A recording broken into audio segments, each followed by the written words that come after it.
السلام علیکم ناظرین، میں ہوں آپ کا میزبان عمر دراز صابری۔ آپ دیکھ رہے ہیں سٹی ون نیوز۔ خبر شامل کرتے ہیں جنگ سے۔ ڈسٹرکٹ پولیس افیسر جنگ ڈاکٹر سردار غیاث گل خان کی ہدایت پر بسلسلہ عید الاضحیٰ اور ضمنی انتخابات امن و امان اور سیکورٹی کے حوالے سے جنگ پولیس نے فلیگ مارچ کا انعقاد کیا۔ فلیگ مارچ کا آغاز Usman Munir Saifi S P investigation جنگ کی زیر قیادت پولیس لائنز جنگ سے کیا گیا۔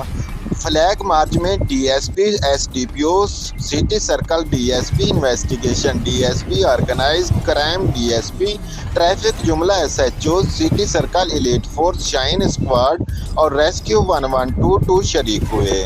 فلیگ مارچ پولیس لائن سے شروع ہو کر نواز چوک، پھوکھا چوک، چنیوٹ موڑ، صوفی موڑ، جنگ سٹی، سرگودا روڈ، ایوب چوک سے پولیس لائن اختتام پذیر ہوا۔ ڈی پی او جنگ ڈاکٹر سردار غیاث گل خان کا کہنا تھا کہ جنگ پولیس شہریوں کے تحفظ کے لیے ہمہ وقت کوشاں ہے۔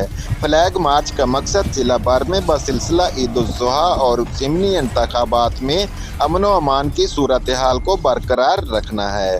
رپورٹ کر رہے ہیں ڈسٹرکٹ کرائم رپورٹر محمد اسلم شاہین، سٹی ون نیوز، جنگ سے۔